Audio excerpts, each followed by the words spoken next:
93.9. Hola, te propongo transformar el bañito de tu casa. Flor de baño con tan solo 4 palabras. Escucha, préstamos, personales, banco, provincia. Saca el tuyo. Banco Provincia. Te acerca a tus sueños.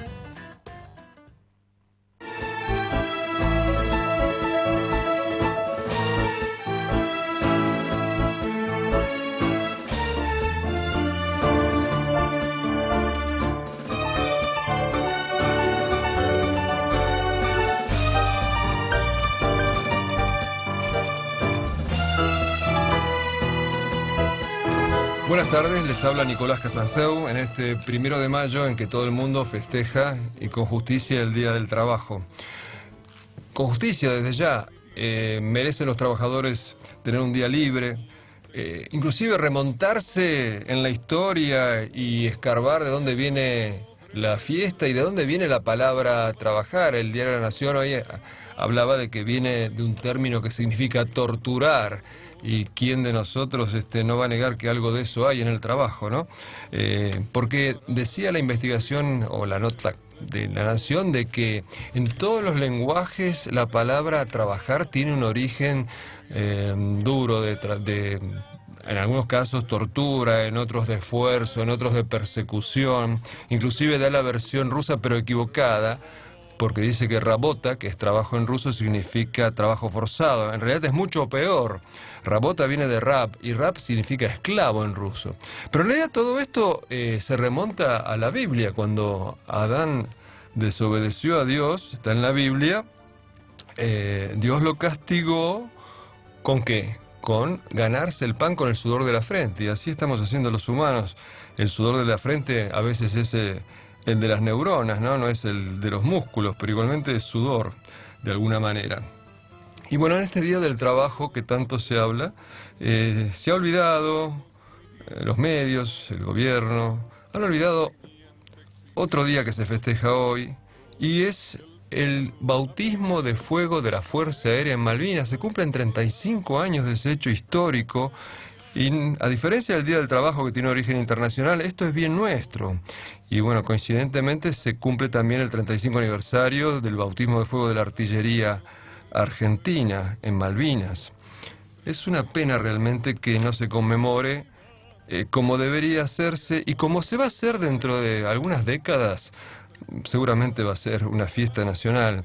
Dentro de algunas décadas la guerra de Malvinas va a estar a la par del cruce de los Andes, eso no tengo ninguna duda. Lástima que probablemente en ese momento no estén ya con vida los combatientes que protagonizaron esa guerra justa contra un enemigo superior y estuvieron a punto de hacerle dar la vuelta, según dicen los jefes militares ingleses, no como opinión mía de ninguna manera. Y yo tuve el privilegio de estar hace 35 años, el 1 de mayo, en Malvinas. Había pedido quedarme en el aeropuerto porque me habían vaticinado que a la madrugada se produciría el ataque aéreo inglés. El general Menéndez, que era una máquina de impedir, no me dejó. Pero bueno, a las 4:30 me desperté con el primer bombardeo. Salimos disparados para tratar de llegar al aeropuerto con mi camarógrafo. Estuvimos demorados porque nadie quería ir al aeropuerto. Finalmente el segundo ataque lo filmamos desde Puerto Argentino y acá va un pequeño fragmento de esa mañana histórica. 8:23 de la mañana se repite el ataque contra Puerto Argentino con mucha mayor intensidad. Antes habían sido 2 aviones que habían bombardeado el aeropuerto con escasa suerte. Ahora el tiroteo es mucho más intenso y se ve que además otro de los blancos es el mercante argentino que está en la bahía.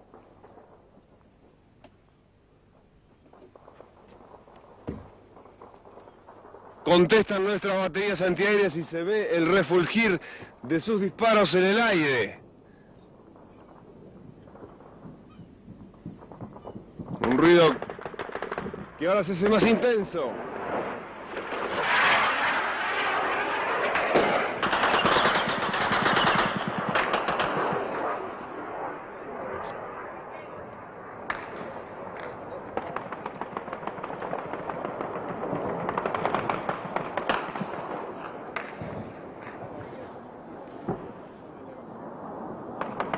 Parecen fuegos de artificio, Más allá se ve una humareda que se levanta en el lugar donde aproximadamente se encuentra el aeropuerto. Estaría en llamas en este momento.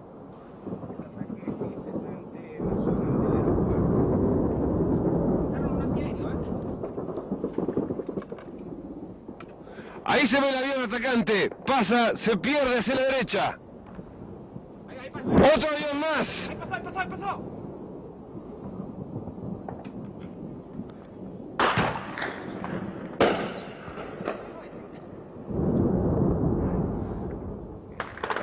Siguen las explosiones en el aeropuerto que podrían ser originadas, además de las bombas, por los combustibles que explotan. Misiles nuestros se dirigen en busca del avión enemigo. Esto pasaba 35 años atrás en Malvinas, en Puerto Argentino. Después del bombardeo inglés aéreo, llegó el bombardeo de la flota. Nos estaban castigando muy duro, cuando en determinado momento alcé mi mirada hacia el cielo y vi 3 puntitos que venían como del continente, y eran 3 aviones de una escuadrilla que pasaron por sobre nuestras cabezas y atacaron a los buques de la flota inglesa, como la caballería que llega al rescate en el último momento. Vimos a uno de los buques después del ataque retirarse humeante. Y hoy estoy en contacto, en comunicación, con uno de los integrantes de esa escuadrilla, Gustavo Aguirre Faget, a quien tengo el honor de conocer, de ser amigo y con quien quisiera rememorar a 35 años del hecho esto que ocurrió allí. Muy buenas tardes, Gustavo. Buenas tardes, un gran abrazo, Nicolás, para vos y tu audiencia. Gustavo, ¿qué emociones tenías en ese momento del ataque? ¿Qué te pasaba por la cabeza? ¿Qué emociones, Gustavo, tenías? Pienso que el momento es muy difícil saberlo exactamente, pero seguramente estaba muy concentrado en el... Perdón, hubo una especie de torpeza mía con el audio. ¿Me escuchás, Gustavo? Yo escucho perfectamente. Sí, te estaba preguntando, ¿qué emociones te pasaban por la cabeza o no había ninguna? Uno en ese momento se convierte en una máquina. Yo creo que algo de eso hay porque tuvimos muchos minutos de silencio en la espera de la salida, la navegación misma, nosotros no nos hablamos entre nosotros, y es mucha concentración a medida que uno en el vuelo rasante tiene que estar muy atento a no tragarte las piedras, porque veníamos rasando, bueno, vos pudiste verlo, veníamos a muy baja altura y en el momento del ataque realmente a los buques el tiro, digamos, fue muy intenso. Habíamos quedado en hacer un ataque, como vos bien lo decías, fue el bautismo de fuego nuestro, y era ese 1 de mayo, era la primera vez que atacábamos estos buques misilísticos. Después, pocos días después ya nos convertimos en expertos, pero ese 1 de mayo, pese a toda la teoría, digamos, que decía que era imposible, hicimos el ataque a muy baja altura, pero pocos kilómetros antes, pocas millas antes, yo me separé un poco de la escuadrilla, levanté la nariz, bajé así con G negativa, como decimos con los aviones de combate. Explica un poquito qué es la G negativa. O sea, cuando vos tirás la palanca para atrás y ascendés, ahí tenés como una G positiva, o sea, tu cuerpo es como que se hace más pesado y te pegás al asiento. O sea, eso lo hice lo más brusco que pude, gané ponerle unos 1000 metros en altura, y luego con G negativa, o sea, llevé la palanca hacia adelante, ¿no es cierto? O sea, son comandos hidráulicos, quedás como colgado del asiento, y la maniobra traté de hacerla lo más brusco para evitar ser derribado. Y puse la mira en la parte superior del buque. Fue un poco de ansiedad, porque si yo seguía rasante, el buque que me tocaba atacar, de los 3 que estaban, el que era más hacia el este, más hacia el mar, me faltaban varios segundos para que mi mira, estando rasante, llegara a poder empezar el disparo.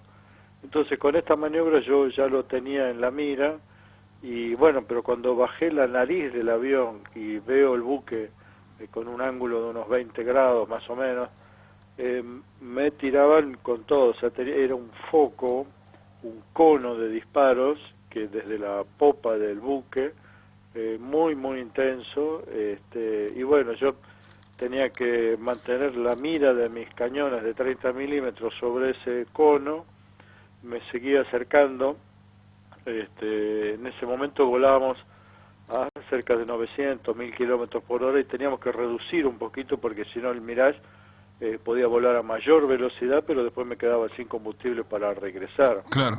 ¿Pero tenías alguna emoción o estabas operando como si no tu vida no estuviera en peligro? Yo te diría, la verdad que es la primera vez que me preguntan algo así, pero yo creo que recurrís a todo tu adiestramiento y las emociones se te acumulan para el después, pero en esos segundos yo creo que era responder a un adiestramiento, a un entrenamiento que teníamos, y tratar de hacer, viste, tenés tantas cosas que mirar, viste que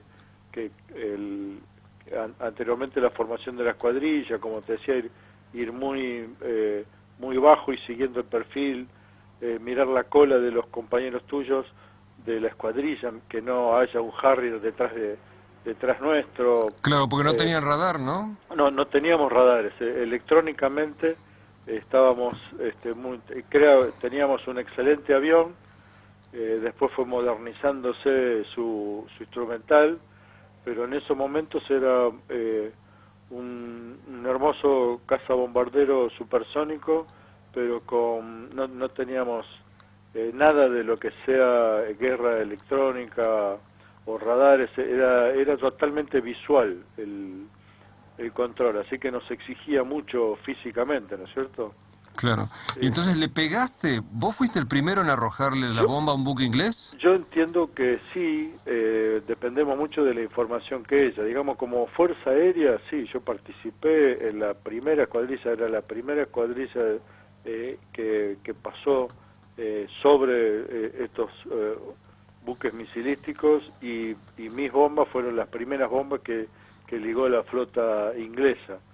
El efecto de ese ataque, dependemos un poco de ellos, porque si bien como vos fuiste testigo, recordás que había gente también de ejército y de marina que estaba en la costa y sobre Puerto Argentino que pudieron ver nuestros aviones, estábamos mucha gente lo vio, pocos kilómetros.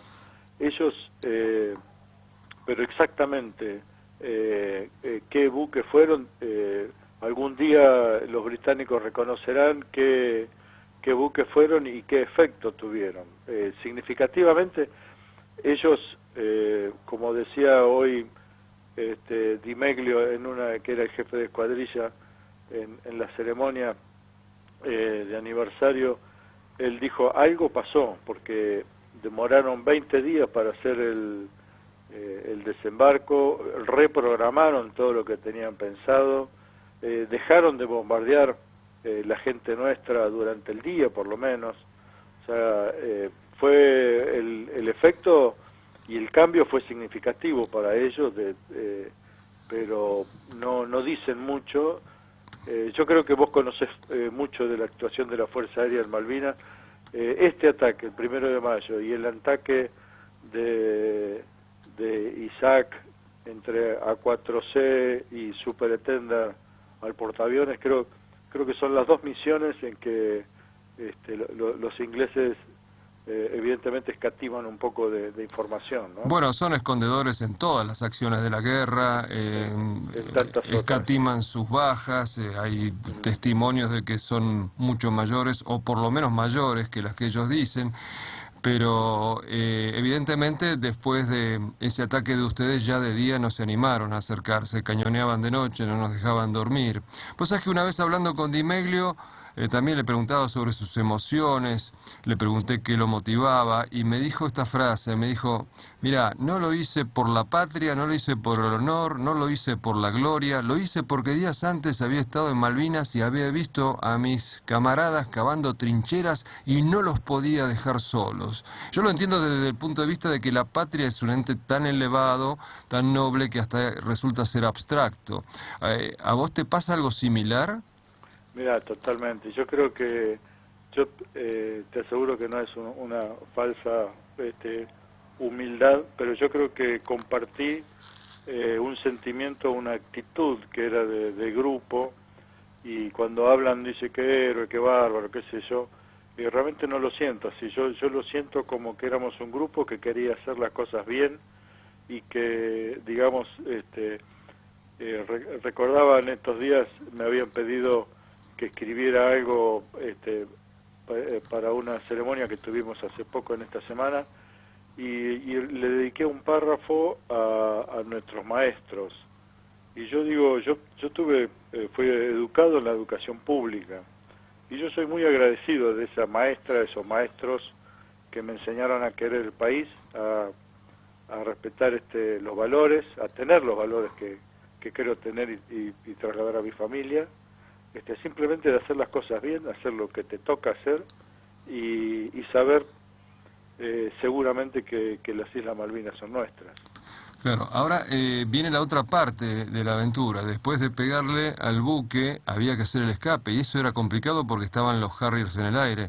Ustedes se van y los Harriers los empiezan a perseguir, ¿no es cierto? Sí, fue tal como lo decís. Inicialmente para llegar hasta el buque, viste, yo digo siempre que las Malvinas son Argentina, pero tenemos que volar 700 kilómetros para llegar. O sea, eran unos 40 minutos más o menos de navegación, y cuando llegamos al punto que teóricamente tenían que estar, al ir rasante tenés poca visión, el horizonte es de pocos kilómetros, ¿no? Cuando estamos a 10.000, 15.000 metros de altura, por supuesto ves mucho más, pero rasante se te acorta mucho, y llegamos al punto, no estaba la fragata, y Di Meglio lo único que nos dijo en toda la navegación fue 3 minutos más, y sabíamos que volamos 3 minutos más del mínimo combustible que teníamos para el regreso. Así que llegamos, atacamos, y ahí nos separamos, no vimos, entre todo el disparo que recibimos y el disparo propio que tiré los cañones y luego las bombas sobre los mástiles del buque, salí hacia el este y hacia el mar adentro, y yo creo que volé por lo menos 1 minuto más porque me quería alejar inclusive de algunos disparos, luego ya no, pero me pegué otra vez hacia el mar porque me habían tirado mucho. Claro. Entonces quería alejarme de esa zona. Luego en el ascenso sabía que no podía ascender y volver a pasar por Puerto Argentino porque vos sos testigo de ello, tenían muy buena capacidad misilística y artillería. Así es. Y para no complicarle la vida y no arriesgar la nuestra, habíamos quedado en que esa zona era prohibida. O sea, teníamos que hacer de cuenta de que no podíamos pasar por... Y eso te alargaba el trayecto. Entonces me alargaba y me tuve que ascender y perder un poco de velocidad para cambiar esa velocidad por altura y llegar a pasar sobre Puerto Argentino para poner proa a San Julián y el regreso a San Julián. Esa maniobra hizo que el avión pierda velocidad, y cuando estábamos al norte de la Soledad, los Harriers se empezaron a acercar y fue una maravilla el trabajo de radares, del radar de la Fuerza Aérea. El Westinghouse de la Fuerza Aérea, como si hubiéramos estado en guerra un siglo sin parar. ¿Viste? Una experiencia, una calidad de información, porque al mismo tiempo ellos guiaron gente que iba a hacer rescates, guiaron a la escuadrilla que iba a un ataque, y bueno, y cuando pasaba cada tantos segundos me pasaba la información, los bandidos a 16 millas, pasaban unos segundos y me decía al Torno, bandidos 12 millas. Torno era el nombre de la escuadrilla, ¿no es cierto? El Torno éramos nosotros tres, Dagger, en ese ataque. el comando de la Fuerza Aérea Sur te asignaba la orden de vuelo, el tipo de bombas que había que tirar, el objetivo que teníamos que batir, y nos daban el nombre de la escuadrilla así para coordinación. Así que este radar, que es el que manda ahí porque es el que ve, guió una sección, que sección le llamamos a 2 aviones, ¿no es cierto? Que eran Dagger, Donadile y Sen, ¿no? Donadille y Sen, que habían despegado detrás para proteger nuestra salida. Así que no los hizo ver de entrada, sino que los guió en ascenso con sus misiles, y los metió en pantalla detrás de los ingleses. O sea que se hizo un trencito, ¿no? Ustedes adelante. Un tren, y con Di Meglio había ido muy a baja altura. Román, que era el que hizo el ataque más sobre la costa, estaba a muy gran altura, y yo quedé en el medio, a unos 20.000 pies, 25.000 pies, y estos Harriers estaban en esa altura. Así que, y era un tren con diferentes alturas y todos volando hacia el sol. Hacer la prueba de mirar el sol a última, porque eran 5 y pico de la tarde, que en el sur, viste que son los últimos minutos, sí, en esa época del año. Entonces era volando hacia el sol, o sea que no veían nada, apenas veían mis instrumentos. Pero el radar realmente nos dio esa alegría cuando guió a los Fortín, que eran estos 2 M5, Donadille y Sen, los puso detrás de los ingleses cuando ya estaban cerca de 5 millas detrás mío, y a la altura del estrecho San Carlos, ya casi sobre la isla Gran Malvina, los ingleses abandonaron esa persecución. Lo curioso, Gustavo, es que cuenta Donadille que él estaba sin armas, los corrió con el poncho, que era el indicativo de él. Sí, porque él hizo una prueba, y pocos minutos antes de llegar, viste, armás todo para no olvidarte nada, ya tenés todo listo. Entonces conectó todas las llaves del armamento, y cuando probó cañones le dio una señal de que eléctricamente no tenía el sistema de armamento, había algún desperfecto eléctrico o electrónico. Pero igual, gracias a Dios, continuó la misión, porque dijo, los ingleses que saben que no puedo tirar. Entonces a ellos les apareció como una amenaza muy seria tener 2 Mirage atrás. Y se fueron. Y se fueron, abandonaron esa persecución, y pudimos regresar a última hora, ya sin bombas, sin cañones, con muy poco combustible. Ahí sí te puedo contestar que tenés un montón de sentimientos y agradecimientos, y por supuesto nuestra Virgen, yo creo que lo recé como nunca antes. Regresamos, no teníamos muchas posibilidades de equivocarnos, porque tenía que ser línea recta, no tenemos reabastecimiento en vuelo en el sistema de Mirage, así que el combustible era exacto como para llegar, enfrentar final y aterrizaje. Así que recién te podés relajar, digamos, cuando bajaste de la escalerita del avión y pisaste el suelo y apagaste todos los sistemas. Claro. Gustavo, vos sabés que con Carlos Longoni, un cantante santafesino, hicimos una canción, y un poeta ruso que vive en Moscú, que es fanático de Malvinas, la convirtió en videoclip. Y en la letra esa, yo escribí, entre otras cosas, no marre el blanco Aguirre Fajet, y no marraste el blanco nomás. ¿La escuchamos? Dale.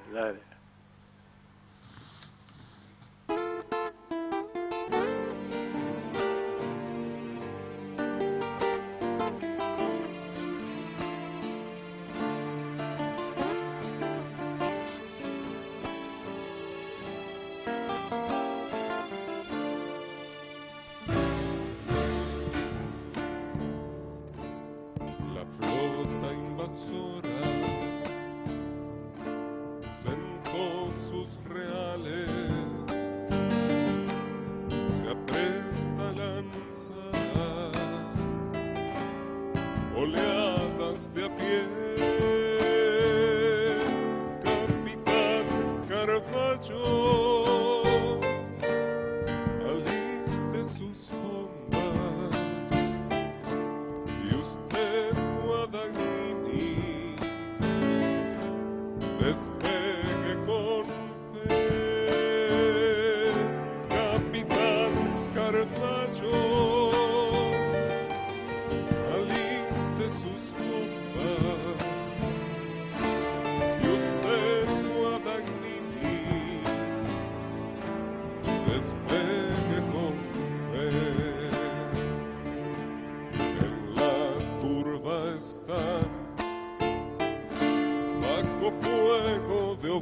no le marre al blanco.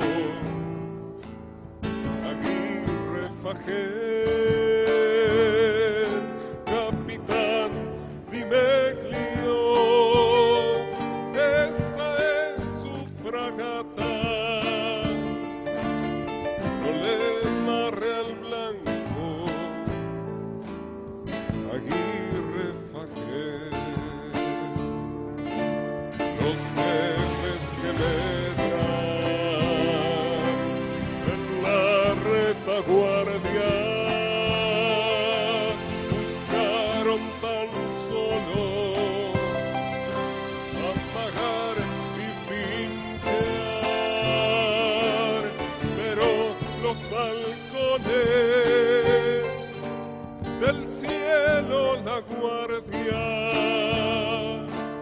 a todo o nada se van a jugar, pero los halcones del cielo la guardia a todo o nada se van a jugar.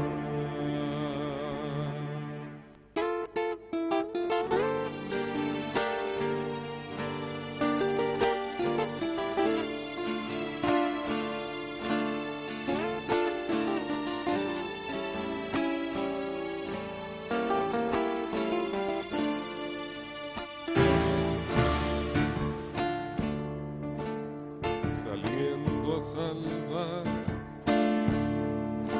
el blasón de su arma, ya van los navales a contragolpear. Capitán Filippi, hundimos la Arden, pero el loro Márquez no vuelve al hangar. Capitán Filippi, hundimos la Arden, pero el loro Márquez no vuelve al hangar. Ataque a la flota, pelea de perros, bautismo de fuego de nuestra aviación. Teniente Ardiles, hay un Harrier a popa. Capitán García, juramos con honor. Teniente Ardiles, hay un Harrier a popa. Capitán García, juramos con honor. Los jefes que medran en la retaguardia buscaron tan solo apagar y fintear, pero los halcones del cielo la guardia a todo o nada se van a jugar, pero los halcones del cielo la guardia a todo o nada se van a jugar.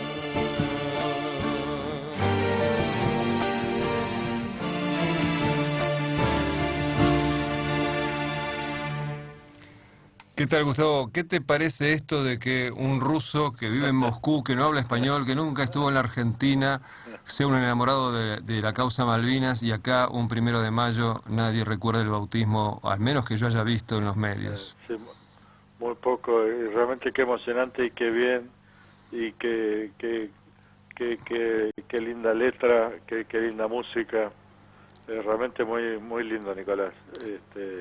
Pero no te emotivo. frustra que esto, digamos, en nuestro país no se le da la relevancia que debería tener, como que no hay visión histórica de la importancia de la gesta de Malvinas? Sí, yo quisiera que, me parece muy injusto por mucha gente, y vos conociste a muchos de ellos, lo que han entregado y la actitud. Yo digo, un simple resfrío para un piloto de combate es motivo para decir que no se puede subir al avión y que no puede cumplir esa misión. Y la actitud, sabiendo que la lucha era desigual, que el enemigo era enorme y que las posibilidades de no volver eran muchas, y sin embargo había una actitud muy positiva, muy de cumplir y muy de luchar dignamente. Y no solamente nosotros, sino que esos mecánicos que laburaron de noche porque no tenían otra, en San Julián, viviendo en carpa, con frío, con viento. Me imagino nuestros camaradas de ejército y de la Armada en condiciones desiguales. Yo digo, eso la gente, los chicos, los jóvenes, tienen que conocer que eso no pelearon por por una conveniencia personal, ni familiar, ni social. Era arriesgar el pellejo porque nos tocaba hacer y porque somos argentinos. Yo creo que eso se tiene que conocer. Gustavo, te pido que me aguantes, hacemos una pausa y seguimos con el programa. ¿Cómo no? Gracias. Ya volvemos. 93.9. La Puerta del Tiempo. Le pone sonido a tus emociones. Y se iluminan tus recuerdos. Y se iluminan tus recuerdos.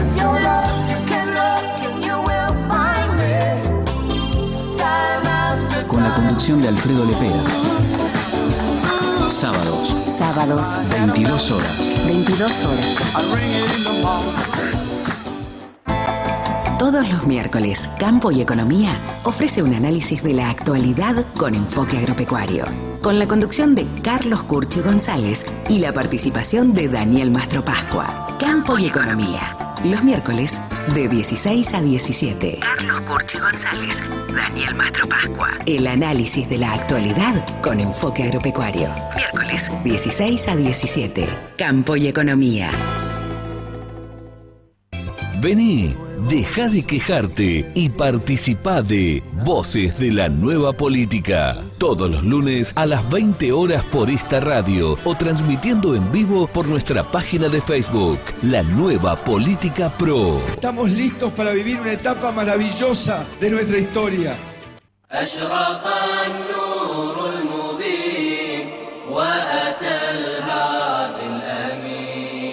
Descubriendo el Islam. Un viaje apasionante por el Islam, su cultura, su historia y su gente.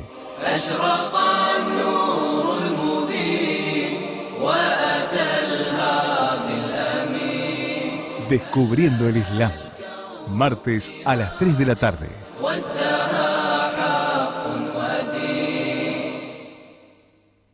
Que no te preocupen los actos de los malos, sino la indiferencia de los buenos. No mires para otro lado.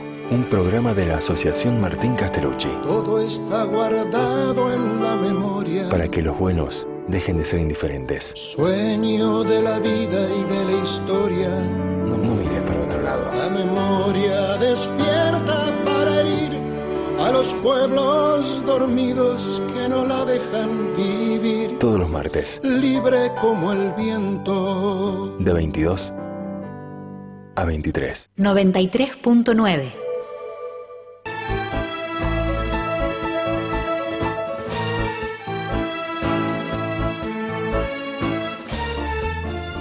Les habla Nicolás Casanseu, estamos al aire con el halcón Gustavo Aguirre Faget, que atacara a la flota británica, entre otras oportunidades, el 1 de mayo.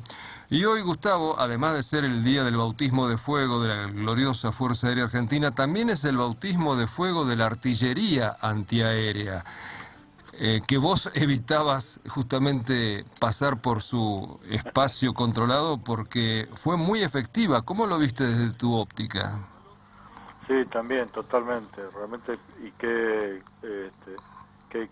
difícil que es, porque en qué poco tiempo tenés la posibilidad de decidir, actuar, activar los disparos. Las máquinas también venían en vuelo rasante, y también es muy interesante lo que se hizo, porque tecnológicamente había, yo digo, como burbujas, ¿no es cierto?, de que estaban, eran equipos muy profesionales y muy bien equipados y entrenados, pero entre espacios de mucho terreno que no podés tener todo controlado. Entonces, además de los radares, estaban esos observadores también con comunicación que podían tejer una red de observadores, de los cuales que podían avisar. Así que realmente con las dificultades que tenían de poder comunicarse, como recuerda, cada fuerza tenía su equipamiento también diferente. O sea, yo, así como te contaba Di Meglio, también cuando estábamos en Comodoro hicimos algunos cruces en los preparativos de abril, aprovechamos los vuelos logísticos que llevaban equipamiento para conocer como piloto de combate las islas, y pude pisar ahí Puerto Argentino y también la ciudad, y ver esa gente, y ver al comando preparando el centro de comando de defensa de ahí de Malvinas, y todas las dificultades que tenían para poder organizar eso. Así que realmente guardo un gran respeto por esa actuación. Sé también que tuvieron sus éxitos en esa defensa, y bueno, y de hecho permitió que nuestros aviones Hércules pudieran ir hasta el último día, hasta la última hora, hasta la última madrugada, llevando equipos, trayendo heridos. O sea, fue clave, eso es mucho, realmente es mucho en esas condiciones. Justamente, Gustavo, para honrar a los artilleros, estamos también en comunicación con un artillero, pero desde otro ángulo de visión, porque él fue soldado conscripto en la guerra. Ah, mira. Pablo Estela. Pablo, muy buenas tardes, bienvenido al programa. Buenas tardes, Nicolás. Gracias por la bienvenida. Saludo también a Gustavo, que esté presente, y por supuesto a toda la audiencia en este 1 de mayo, Día del Trabajo, y para muchos, como en mi caso particular, un 1 de mayo que, bueno, tiene mucho, ¿no es cierto? ¿Podés sintetizarme, o sea, quién sos y qué hiciste el 1 de mayo y a partir de ahí? Bueno, como bien dijiste, bueno, mi nombre es Pablo Estela. En esos momentos era soldado conscripto y estaba destinado en el Grupo de Artillería de Defensa Aérea 601 Escuela, y específicamente en la tercera sección de la batería A del 601. ¿Cómo accionaste ese día? El 1 de mayo, bueno, una cosa muy divertida de alguna manera. Bueno, hay gente que por ahí uno se lo cuenta así, no lo entiende mucho. Hay que ponerse también en el lugar de uno, que en esa época yo tenía 19 años, y las cosas a los 19 años se ven también de otra manera. Y bueno, el 1 de mayo nosotros ya hacíamos unos 10 días que estábamos en nuestra posición definitiva, formando parte del dispositivo de defensa aérea, y estábamos ubicados en una posición aproximada al sureste de Puerto Argentino, más o menos justo donde está la entrada, se ve la entrada derecho del canal de la bahía, a cargo del subteniente Eduardo Jacinto Alemansor, y rodeados de otras unidades, de otras fuerzas. Por ejemplo, justo arriba nuestro, unos pocos metros nuestros, unos 20 metros, arriba de una pequeña elevación, había también un puesto de tiro de Tiger Cat de la Infantería de Marina. Voy con esto ahora a lo que veo específicamente en la anécdota del 1 de mayo. Como te decía, nosotros llevamos unos 10, 12 días ya en ese lugar, haciendo lo típico, fortificando, preparando refugios, optimizando el material y demás. Y bueno, como todas las noches uno se acostaba a dormir, si no tenía guardia, y ese 1 de mayo fue muy particular, porque claro, la acción primaria a las 4:40 de ese inolvidable 1 de mayo se da en el aeropuerto.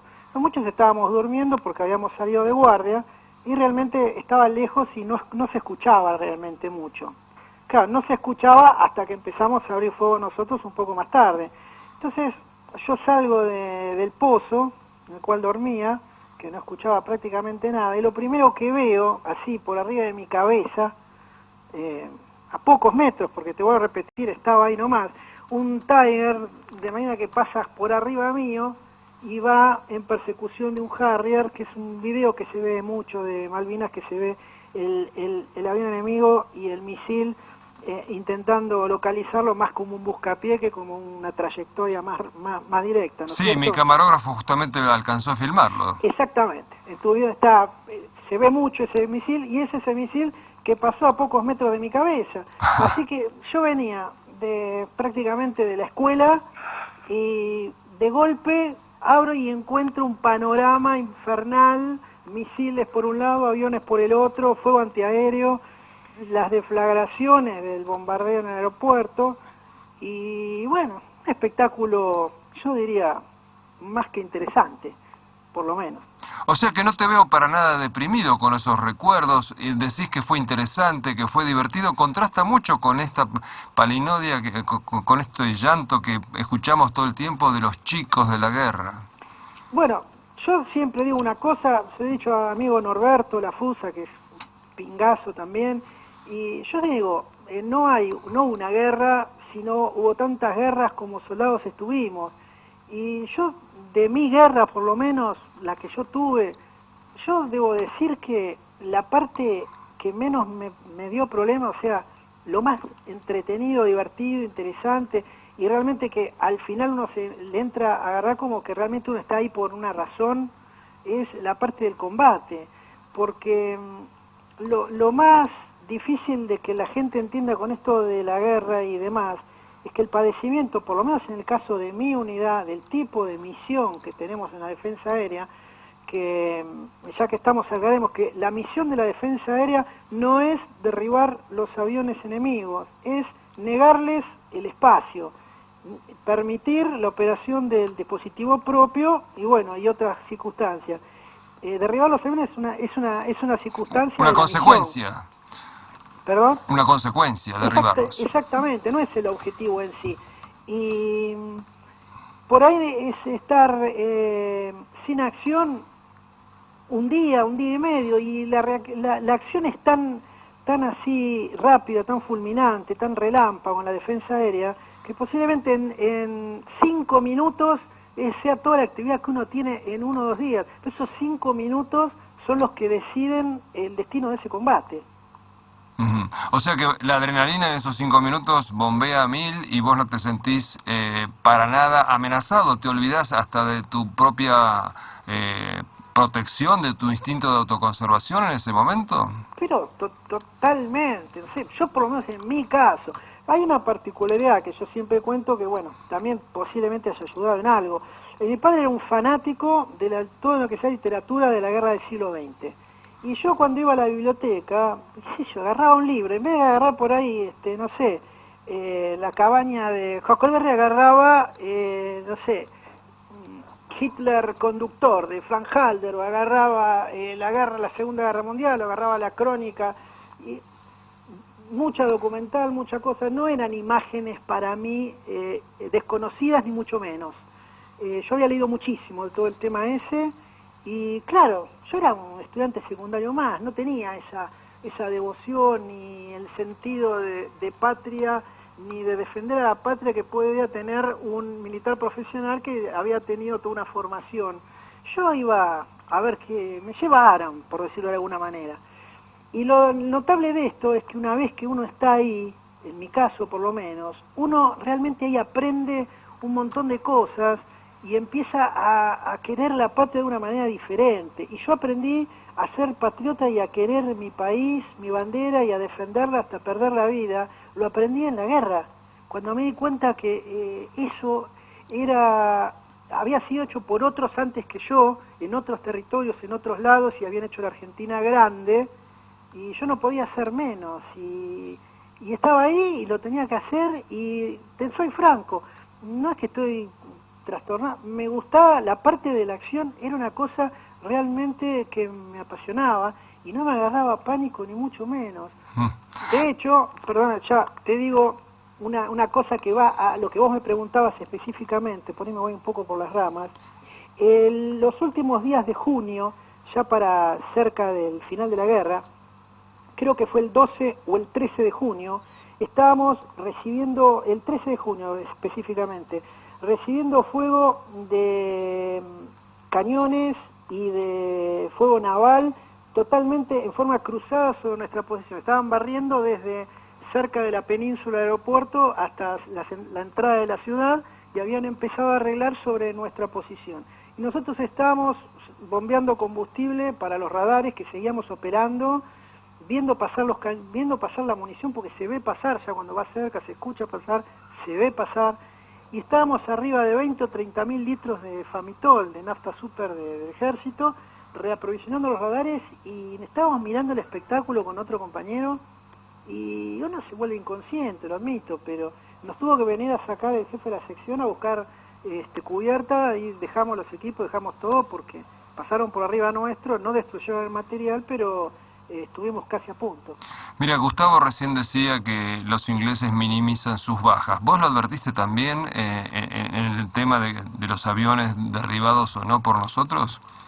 Bueno, hay una polémica con respecto al tema de los aviones derribados. Yo puedo asegurar una cosa. El 1 de mayo fue una excursión para ellos. Una excursión que se dieron cuenta que tenía un costo elevado, muy elevado. Y haya visto o no haya visto el derribo de alguno de los aviones que nosotros acusamos como impactados, de ahí en más, la estrategia de ellos fue totalmente diferente. Así que si uno siguiera la teoría de que no tuvieron ningún derribo el 1 de mayo, como se ha dicho por ahí, tampoco se entiende por qué ellos cambiaron diametralmente su forma de operar, porque nunca más se animaron a ese tipo de misiones masivas dentro de la cota de baja o muy baja altura, que era la zona de defensa específica que nos habían confiado. Claro, a partir de ahí ya tiraban las bombas desde muy arriba y medio al voleo y bueno, los resultados están en que no pudieron destruir la pista porque no se animaron a bajar lo suficiente. Exactamente, no pudieron destruir la pista y no pudieron alcanzar ningún objetivo rentable, además de la pista, hasta los primeros días de junio, en el cual lograron cablear y poner en servicio armas, bombas guiadas por láser, la CGB, y recién ahí, en ese momento, pudieron tener un poquito más de precisión para lanzar desde fuera el envolvente de nuestras armas, que era de mínima 4.000 metros, hasta 6.000 metros con un poco menos de precisión, y los 6.250 metros del misil Roland. ¿Y esto por qué? Porque a pesar de lo que uno podía creer, incluso uno mismo podía creer en ese momento y después se entera, el sistema de armas de defensa aérea que tenía la República Argentina, el ejército específicamente, en Malvinas, era de lo más moderno que había en ese momento en defensa de tubo, por no decir lo más moderno fuera de lo que podía llegar a tener Estados Unidos, en todo el resto del mundo. Nuestras armas eran más modernas que los sistemas que poseían los aviones enemigos para neutralizarlas. Entonces no tenían manera de penetrar la envolvente nuestra sin ser alcanzados por la formidable, enorme potencia de fuego que tenían los 35 milímetros, guiados por una maravilla de la época. En esa época el Skyguard, el radar, el director de tiro era lo más moderno que había, con un sistema de predicción y de tiro impresionantes. Era...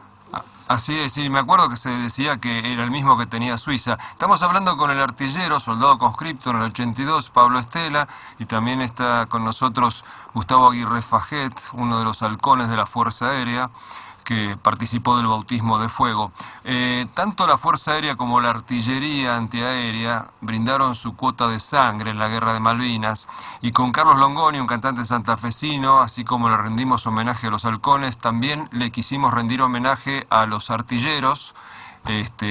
Y si Guadalupe me da una mano, ponemos la canción que justamente se llama Cuatro Artilleros, y después querría que me la comentaras, Pablo. Aquí va.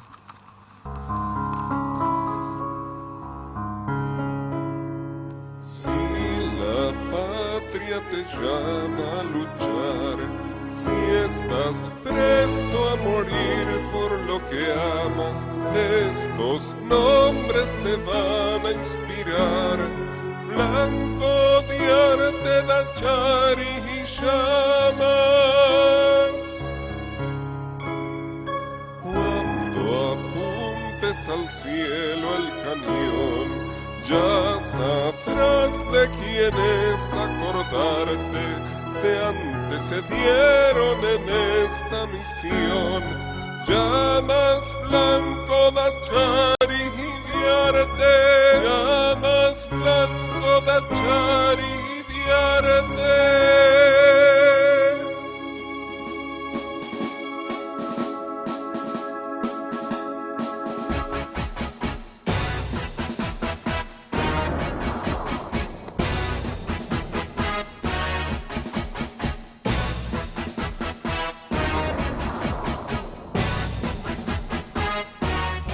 Saber que se acerca el misil, no aflojes ni un soplo ni un tranco, como hicieran con arpo viril. Y arte llamas tachar y blanco, tienen claro que ser soberano se consigue si sangre derramas.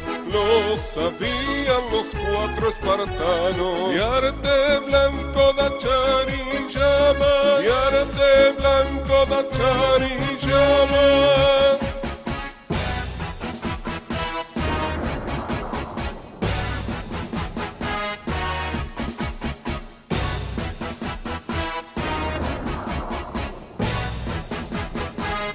Son 14 segundos de trecho antes que el misil den el blanco. Puedes huir o copiar lo que han hecho. Llamas de arte da char y blanco. Harás fuego con el Huerlicón. Seguirás defendiendo el baluarte como porfiaron sin vacilación. Blanco llamas tachar y de arte. Blanco llamas tachar y de arte.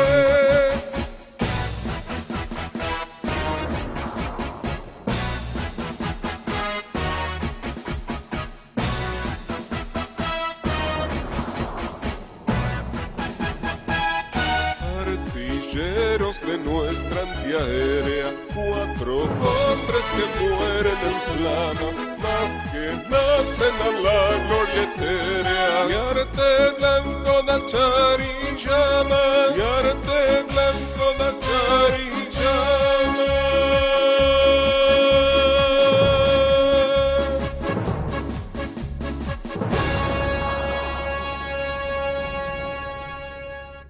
Nos quedan 3 minutos. Soldado artillero Pablo Estela, ¿cómo viviste este episodio en particular?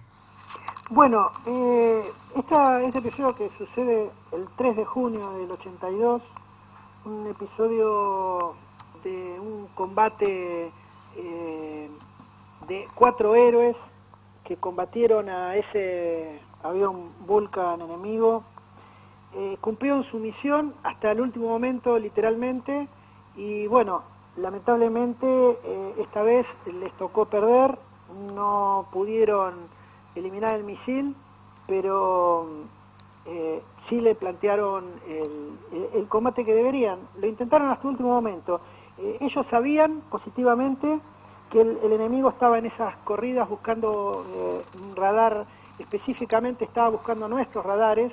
No fue un blanco de oportunidad, como por ahí se decía, ya que el avión debía venir ya con los misiles cargados, sintonizados en la banda que se pretendía buscar. Por eso traía misiles en la banda del radar, el del Westinghouse de Fuerza Aérea, y traía otros misiles en la banda de nuestros directores de tiro, que es muy diferente, mucho más corta.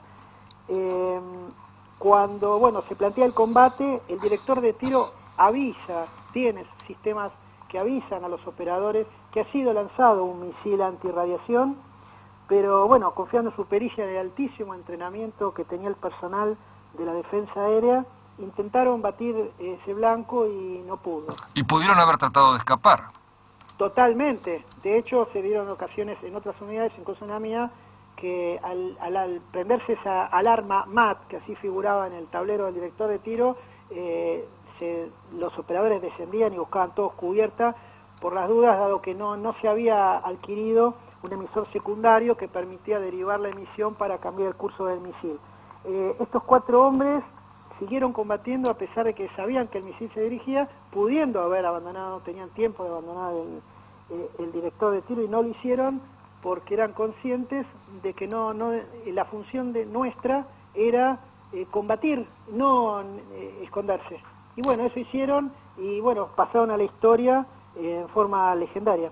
Así como pasaron a la historia tantos otros hombres de todas las fuerzas y particularmente los de la Fuerza Aérea que hoy celebran el bautismo de fuego.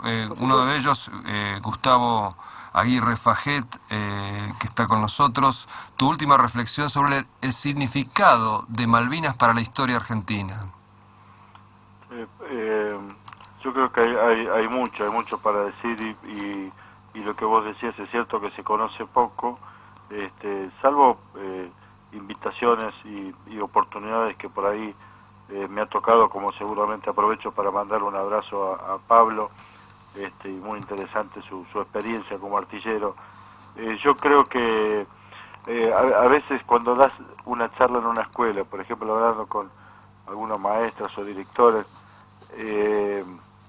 o en alguna universidad, uno no promueve una guerra. El hecho de vestir un uniforme es todo lo contrario, es preparar un soldado para defender lo tuyo, para tener sos integrante, sos ciudadano, naciste en un gran país como la República Argentina, que tiene un extenso mar, un extenso espacio aéreo, y tenemos que tener el soldado que defienda ese territorio del cual somos dueños. Así Entonces, esa vocación, esa educación, es bueno transmitirlo, además de conocerla, quererla y defenderla. Muchísimas gracias, Halcón Aguirre Faget. Muchísimas gracias, artillero Pablo Estela. Feliz bautismo de fuego de la Fuerza Aérea, feliz glorioso día del bautismo de fuego de la Fuerza Aérea y feliz glorioso día del bautismo de fuego de la artillería antiaérea. Muchas gracias por haber estado con nosotros. Yo me reencontraré con la audiencia, Dios mediante, el próximo lunes. Les habló Nicolás Casanseu. Hasta entonces. Hola, te propongo tener esa parrilla que te quema la cabeza con apenas 4 palabras. Escuchá: préstamos, personales, banco, provincia. Sacá el tuyo. Banco Provincia. Te acerca a tus sueños.